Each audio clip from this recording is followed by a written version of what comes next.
근육 감소의 본질은 단순한 노화 현상이 절대 아닙니다. 안녕하십니까?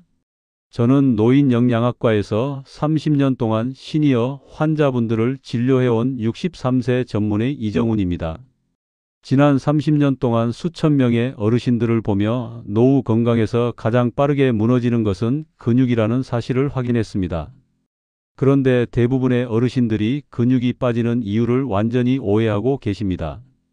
제가 기억에 오래 남아있는 환자 한 분이 계십니다.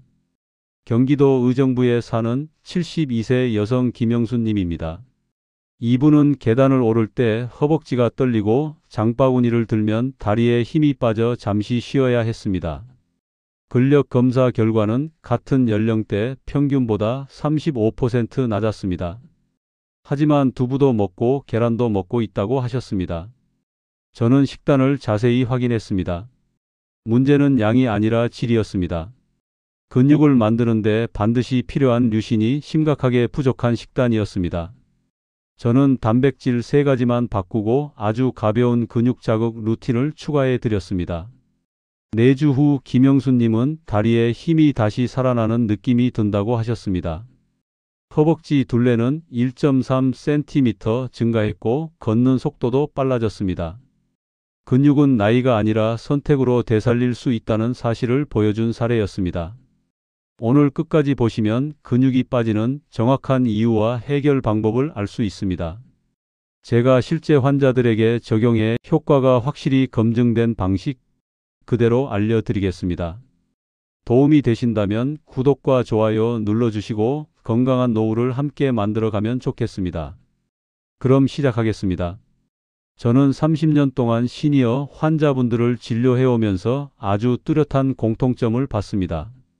같은 연령대의 환자분이라도 어떤 분은 근육이 빠르게 줄어 체력이 절반 가까이 떨어지고 어떤 분은 오히려 근육이 유지되거나 더 좋아지는 경우도 있다는 사실입니다. 이 차이를 만드는 요소는 유전이나 운동량만이 아닙니다. 대부분은 식습관과 아침 루틴에서 결정됩니다. 특히 저는 아침 단백질 섭취의 중요성을 여러 환자 사례를 통해 반복해서 확인했습니다. 환자분들은 흔히 아침을 가볍게 때우거나 식욕이 없다는 이유로 빵 한 조각에 커피 한 잔으로 하루를 시작합니다. 그러나 이것이 근육 감소를 가속하는 가장 위험한 습관이라는 사실을 잘 모르십니다. 밤새 공복 상태였던 몸은 아침에 에너지를 공급받지 못하면 가장 빠르게 에너지를 만들 수 있는 방법을 선택합니다. 그것이 바로 근육을 분해하는 것입니다. 저는 이 과정을 직접 검사 결과로 수없이 확인해 왔습니다. 특히 부산 사하구에 사는 69세 정철호님의 사례는 제가 이 문제를 더욱 강조하게 된 계기가 되었습니다. 정철호님은 자신이 고기를 많이 먹기 때문에 단백질은 충분하다고 생각하고 계셨습니다. 하지만 자세히 여쭤보니 아침 식사는 거의 거르고 점심과 저녁에만 단백질을 몰아서 드시고 있었습니다. 근육은 하루 전체의 단백질 총량에만 반응하는 것이 아니라 언제 어떤 방식으로 공급되는지에 더 민감하게 반응합니다. 정철호님은 점심에 삼겹살을 먹으면 충분하다고 생각하셨지만 아침의 결핍은 점심 단백질로 절대 보충되지 않았습니다. 아침에 비어있던 에너지와 아미노산이 채워지지 않으면 근육은 스스로를 깎아 에너지를 만듭니다. 이 과정을 근육분해 작용이라고 합니다. 이 현상은 나이가 들수록 더욱 빠르고 강하게 일어납니다. 그래서 아침 단백질 루틴이 무엇보다 중요합니다. 다음으로 시니어 식단에서 가장 크게 나타나는 문제는 단백질의 질입니다. 많은 환자분들이 계란, 두부, 우유만 반복해서 드십니다. 물론 이 식품들이 나쁜 것은 아니지만 근육을 만드는 데 가장 중요한 아미노산인 류신이 충분하지 않다는 문제가 있습니다. 류신은 근육 합성 스위치를 켜는 버튼과 같습니다. 스위치가 켜져야 근육이 만들어지는데 류신이 부족하면 단백질을 먹어도 근육으로 가지 못합니다. 이 때문에 나는 단백질을 챙겨 먹는데 왜 근육이 안 붙지라는 환자분들이 매우 많습니다. 실제 사례 중 하나는 전남 순천에 사는 68세 여성 박정민 님입니다. 박정민 님은 아침마다 두부 반 모를 드셨습니다. 본인은 충분히 단백질을 먹고 있다고 생각하셨지만 근육량은 지속적으로 감소하고 있었습니다. 검사 결과는 매우 명확했습니다. 류신이 필요 기준치의 절반 이하였습니다. 단백질 자체가 부족한 것이 아니라 근육을 만드는데 필요한 단백질 구성 요소가 부족한 상황이었던 것입니다. 식단을 류신 중심으로 바꾼 후에는 단 5주 만에 걷기 속도와 균형 감각이 향상되었습니다. 여기서 우리는 아주 중요한 결론을 내릴 수 있습니다.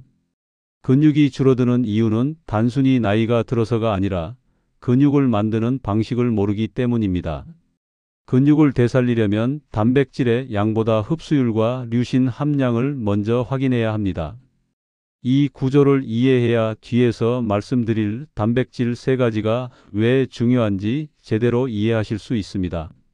저는 실제 진료 경험을 통해 3가지 단백질이 근육 합성에 가장 효과적이라는 것을 확인했습니다. 본격적인 해결책을 알려드리기 전에 지금까지 말씀드린 근육 감소의 3가지 핵심 원인을 다시 정리해 보겠습니다. 첫째, 아침 단백질 결핍. 둘째, 류신 부족 단백질의 반복 섭취. 셋째, 근육 자극 부족. 이 3가지가 겹칠수록 근육은 빠르게 소모됩니다. 그리고 근감소증은 시간이 지날수록 속도가 빨라지기 때문에 하루라도 빨리 식단을 바꾸는 것이 중요합니다. 근육을 되살리기 위해서는 단백질의 섭취량보다 더 근본적으로 중요한 것이 단백질의 질과 흡수 타이밍이라는 사실을 이해해야 합니다. 제가 진료실에서 환자분들에게 가장 먼저 점검하는 항목은 하루 중 단백질을 언제 먹고 있는가입니다. 대부분의 환자분들은 점심이나 저녁에 단백질을 몰아서 먹고 계십니다. 그러나 근육은 한 번에 많은 단백질을 넣는다고 해서 그만큼 만들어지지 않습니다. 근육 합성에는 한 번에 처리할 수 있는 단백질의 양이 정해져 있습니다. 이 양을 초과하면 남은 단백질은 에너지로 사용되거나 배출됩니다. 결국 언제 먹느냐가 얼마나 먹느냐보다 훨씬 중요하다는 뜻입니다. 아침 단백질이 가장 중요한 이유는 밤새 근육이 분해되는 과정을 끊어주는 역할을 하기 때문입니다. 인간의 몸은 수면 중에도 에너지를 소모합니다. 하지만 수면 동안 외부에서 영양분을 공급받지 못하기 때문에 근육에 저장된 아미노산을 꺼내 에너지를 만들게 됩니다. 이 과정을 막아주는 것이 바로 아침 단백질입니다. 저는 이 사실을 여러 검사를 통해 반복해서 확인했습니다. 아침 단백질 섭취가 충분한 환자는 같은 나이라도 근육 손실이 훨씬 적었습니다. 여기서 또 하나 중요한 개념이 등장합니다. 바로 류신 역치입니다. 류신 역치란 근육 합성을 시작하기 위해 최소한으로 필요한 류신의 양을 뜻합니다. 이 양을 넘겨야 근육 합성 스위치가 켜집니다. 아무리 많은 단백질을 먹어도 류신 역치를 넘기지 못하면 근육 합성은 시작되지 않습니다. 그래서 단백질의 총량보다 류신 함량을 먼저 확인해야 하는 것입니다. 진료실에서 만난 또 다른 환자 사례를 말씀드리겠습니다. 충남 천안에 사는 77세 남성 김재훈 님입니다. 김재훈 님은 평생 육류를 좋아하셨고 점심과 저녁에는 고기를 자주 드셨습니다. 하지만 아침에는 거의 아무것도 드시지 않았습니다. 검사 결과를 보니 하체 근력이 또래 평균보다 훨씬 낮았고 근육량 역시 빠르게 감소하고 있었습니다. 저는 김재훈 님께 아침 단백질 루틴을 반드시 지키도록 권했습니다. 그리고 식사에 류신 함량이 높은 단백질을 추가하도록 했습니다. 그 결과 2달 뒤 걷기 속도가 30% 이상 빨라졌고 균형 잡는 능력도 현저히 향상되었습니다. 이 사례는 아침 단백질과 류신의 중요성을 잘 보여줍니다. 그런데 왜 많은 분들이 단백질을 먹고도 근육이 붙지 않는 것일까요? 그 이유는 단순합니다. 한국인의 식단에서 가장 부족한 영양소가 바로 류신이기 때문입니다. 두부와 계란은 단백질이 풍부해 보이지만 근육을 만들 만큼의 류신을 제공하지는 못합니다. 한 끼에 필요한 류신을 충족하려면 계란만 4개 이상 먹어야 합니다. 하지만 나이가 들면 소화 기능이 떨어지기 때문에 이렇게 많은 양을 섭취하는 것이 사실상 어렵습니다. 그래서 류신 함량이 높은 단백질을 선택해야 합니다. 저는 실제 환자들에게 단백질을 고를 때 가장 먼저 확인하라고 말씀드립니다. 첫째, 류신 함량이 충분한가? 둘째, 흡수 속도가 빠른가? 셋째, 위에 부담이 없는가? 이 세 가지 조건을 만족하는 단백질이 근육 합성에 가장 효과적입니다. 그런데 일반 식단에서 이 조건을 모두 충족시키는 식품은 매우 제한적입니다. 여기까지의 내용을 정리하면 근육 감소는 단순히 나이가 들어서가 아니라 단백질 선택의 문제라는 사실이 더욱 분명해집니다. 단백질을 충분히 먹고 있는데도 근육이 빠진다면 그것은 단백질의 질과 구조가 근육 합성에 적합하지 않기 때문입니다. 그래서 저는 환자분들께 두 가지 질문을 꼭 드립니다. 아침에 단백질을 얼마나 드시나요? 그리고 그 단백질은 류신이 충분한가요? 이 두 가지 질문에 제대로 답이 나오지 않는다면 그분의 근육은 하루가 지날수록 계속 줄어들게 됩니다. 앞서 근육을 유지하고 회복시키는 과정에서 가장 중요한 요소가 류신이라는 말씀을 드렸습니다. 이제부터는 실제로 어떤 단백질이 근육 합성을 촉진하는지, 그리고 어떤 방식으로 섭취해야 가장 효과적인지 구체적으로 설명드리겠습니다. 저는 수많은 환자 사례를 통해 단백질의 종류에 따라 근육 합성률이 극적으로 달라진다는 것을 확인해 왔습니다. 특히 세 가지 단백질은 근육 증가 효과가 매우 안정적이었고 환자분들의 순응도도 높았습니다. 바로 그릭 요거트, 대두 분리 단백, 그리고 등푸른 생선입니다. 먼저 그릭 요거트입니다. 그릭 요거트는 일반 요거트보다 단백질 함량이 두세 배 높고 무엇보다 류신 함량 자체가 매우 높습니다. 저는 환자분들께 아침에 그릭 요거트를 150g에서 200g 정도 섭취하도록 권합니다. 아침에 먹는 이유는 명확합니다. 아침은 근육 합성 스위치가 가장 높게 반응하는 시간대이기 때문입니다. 밤새 공복 상태였던 몸은 아침에 공급되는 단백질에 민감하게 반응합니다. 단백질이 공급되면 근육분해 과정이 즉시 멈추고 근육 합성으로 전환됩니다. 이때 그릭 요거트처럼 흡수율이 빠른 단백질을 먹으면 근육 회복 속도가 훨씬 빨라집니다. 다음으로 대두 분리 단백, 즉 SPI 단백질입니다. 두부나 콩보다 단백질 흡수율이 높고 체내에서 아미노산으로 전환되는 속도도 빠릅니다. 환자분들이 실제로 가장 꾸준히 따라하는 방법이기도 합니다. 일반적인 식단에 그대로 섞어서 먹기 쉽고 국이나 찌개, 밥, 샐러드 등 어떤 음식에도 잘 녹는 장점이 있습니다. 저는 점심 식사에 대두 분리 단백 한 스쿱을 추가하는 것을 권장합니다. 점심은 활동량이 많은 시간대이기 때문에 단백질이 에너지원으로 소모되지 않고 근육 합성에 사용될 가능성이 높습니다. 대두 분리 단백은 류신 함량도 높기 때문에 류신 역치를 넘기기에 적합합니다. 세 번째는 등푸른 생선입니다. 고등어, 연어, 꽁치와 같은 등푸른 생선은 단백질의 질이 우수할 뿐 아니라 오메가3가 풍부해 근육 염증을 줄여주는 효과가 있습니다. 나이가 들면 근육 내 염증 반응이 증가하는데 이 염증이 근육 합성을 방해합니다. 등푸른 생선에 포함된 오메가3는 이러한 염증을 완화하여 근육이 더 쉽게 회복되도록 돕습니다. 저는 저녁 식사에 등푸른 생선을 70g에서 100g 정도 섭취하도록 권합니다. 저녁에 먹는 이유는 하루 동안 사용된 근육의 회복을 돕기 위함입니다. 또한 등푸른 생선에 들어있는 EPA와 DHA는 근육 세포의 손상을 줄이고 다음 날의 근육 기능을 향상시키는 역할을 합니다. 이 세 가지 단백질은 각각의 장점을 가지고 있기 때문에 아침, 점심, 저녁에 나누어 먹을 때 가장 큰 효과를 발휘합니다. 한 번에 많은 단백질을 먹는 것보다 시간대별로 필요한 형태의 단백질을 배치하는 것이 훨씬 효율적입니다.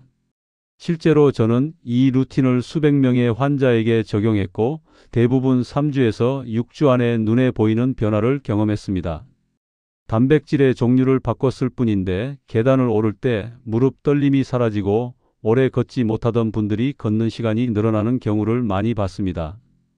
또 하나의 사례를 말씀드리겠습니다. 강원도 원주에 사는 74세 여성 김미화님은 오랫동안 다리에 힘이 없어 바깥 외출을 거의 하지 못했습니다. 병원에 오실 때도 부축을 받으며 오셨습니다.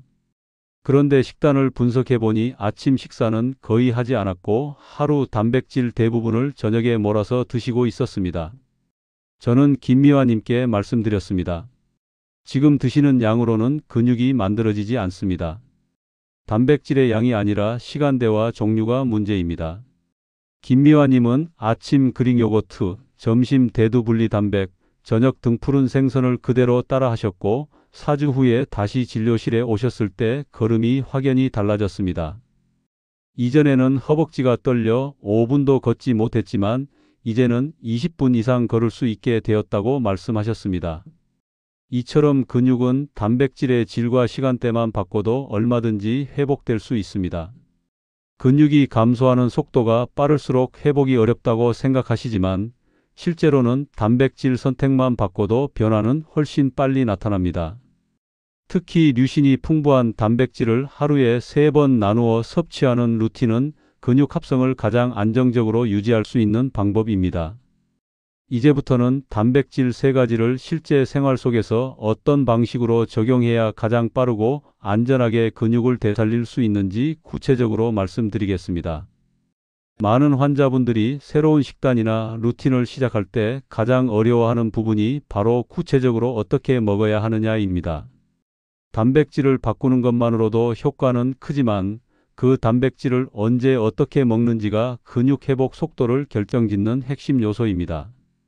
저는 환자분들이 실천하기 쉽도록 아침, 점심, 저녁을 기준으로 단계별 실전 루틴을 구성합니다. 먼저 아침 루틴입니다. 기상 후 1시간 이내에 그릭 요거트 150g에서 200g을 섭취하는 것이 좋습니다. 그릭 요거트는 소화가 빠르고 위에 부담이 적기 때문에 아침 식사 대용으로 가장 적합한 단백질입니다. 이 시간대는 근육 합성 스위치가 가장 강하게 반응하는 골든 타임입니다. 즉, 아침이 근육을 만드는데 가장 중요한 시간입니다. 저는 환자분들에게 아침 단백질은 약이라고 생각하라고 자주 말씀드립니다. 아침 단백질을 습관화하면 밤새 일어난 근육 분해가 즉시 멈추고 근육 합성이 활성화됩니다. 여기에 견과류 한 줌을 함께 먹으면 지방산과 식이섬유가 추가되어 혈당 조절에도 도움이 됩니다. 다음으로 점심 루틴입니다. 점심에는 대두 분리 단백 1스쿱을 섭취하는 것을 권합니다. 대두 분리 단백은 뜨거운 국물이나 찌개에도 잘 녹기 때문에 한국 식단과 아주 잘 맞습니다. 밥 위에 직접 뿌리거나 샐러드에 섞어도 좋은 방법입니다. 점심은 활동량이 많은 시간대이기 때문에 단백질이 에너지원으로 소모되지 않고 근육 합성에 사용될 확률이 높습니다. 특히 점심 식단은 하루 단백질 섭취량을 안정적으로 유지하는 역할을 합니다. 많은 환자분들이 점심이 불규칙하면 근육 회복이 잘 되지 않는 이유가 바로 이 때문입니다. 점심 단백질은 근육 유지의 중심축 역할을 합니다. 마지막으로 저녁 루틴입니다. 저녁에는 등푸른 생선을 70g에서 100g 정도 드시는 것이 좋습니다.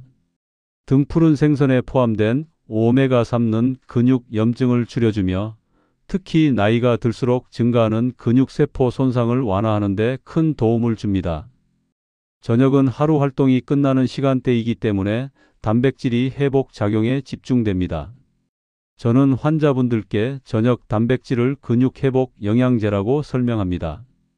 낮 동안 사용된 근육은 밤에 회복되는 특징이 있기 때문에 저녁에 선질 좋은 단백질은 회복률을 크게 높입니다. 단백질 루틴 외에도 중요한 부분이 하나 더 있습니다. 바로 물과 전해질 균형입니다.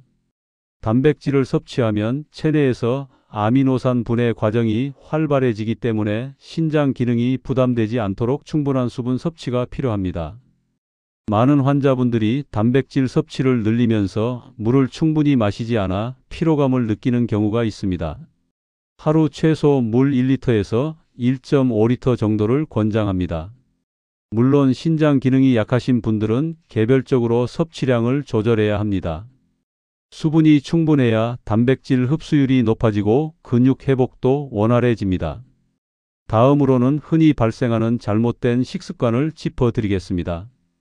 많은 환자분들이 저녁에 단백질을 몰아서 드시거나 배가 고프지 않다는 이유로 하루에 한 끼만 먹는 경우가 있습니다. 이런 식습관은 근육 회복에 매우 불리합니다. 특히 저녁 단백질 폭식은 지방으로 저장되기 쉽고 근육 합성에는 거의 도움이 되지 않습니다. 또 떡, 빵, 국수와 같은 탄수화물 위주의 식단도 근육 감소를 빠르게 악화시키는 요인이 됩니다. 탄수화물 자체가 나쁜 것은 아니지만 단백질 대비 비율이 지나치게 높으면 근육이 훨씬 빠르게 줄어듭니다. 환자 사례를 하나 더 말씀드리겠습니다. 경북 포항의 73세 남성 이승훈 님은 하루 2끼 식사에 대부분 탄수화물이 많았고 저녁에는 배가 고프지 않다는 이유로 거의 단백질을 드시지 않았습니다. 근력 검사 결과는 매우 낮았고 허벅지 근육량은 또래 평균보다 30% 가까이 부족했습니다. 저는 아침 루틴과 점심 대두분리 단백 그리고 저녁 등푸른 생선을 적용하도록 했습니다. 특히 저녁 꾸준한 단백질이 회복에 필요하다는 점을 강조했습니다. 6주 뒤 다시 검사했을 때 이승훈 님의 근력은 크게 향상되어 계단 오르기가 훨씬 수월해졌고 보행 속도도 안정적으로 회복되었습니다. 이처럼 시니어 근육 회복은 생각보다 훨씬 빠르게 이루어질 수 있습니다. 근육은 나이가 많은 분들에게도 충분히 반응합니다. 다만 올바른 단백질 선택과 시간대별 루틴이 이루어져야 합니다. 근육은 하루아침에 만들어지는 것이 아니지만 꾸준히 하루 3번의 단백질 리듬만 지켜도 몸은 분명히 반응합니다. 지금까지 말씀드린 내용은 제가 30년 동안 수많은 시니어 환자들을 진료하며 직접 확인한 가장 효과적인 근육 회복 방법입니다. 이 루틴은 단순한 이론이 아니라 실제 환자분들의 걸음과 체력이 변화한 과정을 통해 검증된 내용입니다. 저는 근감소증으로 어려움을 겪는 분들이 더 이상 돌아가는 길을 걷지 않도록 가장 핵심적인 부분만 압축해 알려드렸습니다. 이것이 제가 오늘 드린 생색입니다. 그만큼 중요한 내용이라는 뜻입니다. 이제 당신께 드리고 싶은 말은 단 하나입니다. 근육은 나이가 아니라 선택이 만듭니다. 아침에 작은 선택, 점심에 한 스쿱, 저녁에 한 접시가 당신의 다리에 다시 힘을 만들어줍니다. 수십 년간 환자들을 봐온 전문의로서 확신합니다. 이 3가지만 지켜도 몸은 반드시 반응합니다. 그러니 너무 늦었다고 생각하지 마십시오. 지금이 가장 빠른 출발점입니다. 이제 독려를 드리겠습니다. 오늘 들은 내용 중에서 단 하나만 골라 오늘 바로 실천해 보십시오. 아침 그릭 요거트든 점심 단백질 한 스쿱이든 저녁 등푸른 생선이든 상관없습니다. 단 하나의 변화가 몸 전체의 변화를 여는 첫 신호가 됩니다. 첫 걸음이 가장 어렵지만 그 한 걸음이 근육 회복의 시작입니다. 마지막으로 아주 간단한 제안을 드리겠습니다. 이 영상을 일주일만 따라 해 보십시오. 일주일 후 계단을 오를 때의 안정감이나 걸음을 내디딜 때의 힘이 다르게 느껴질 것입니다. 저는 그 변화를 수없이 확인해 왔고 당신도 경험할 수 있습니다. 오늘 도움이 되셨다면 내가 먼저 시작할 한 가지를 댓글로 남겨주시고 주변에 공유도 해주세요. 그 결심 한 줄이 당신의 근육을 되살리는 첫 기록이 됩니다. 구독과 좋아요는 제가 더 정확한 건강 정보를 준비하는 큰 힘이 됩니다. 이만 간단히 마무리하겠습니다. 감사합니다.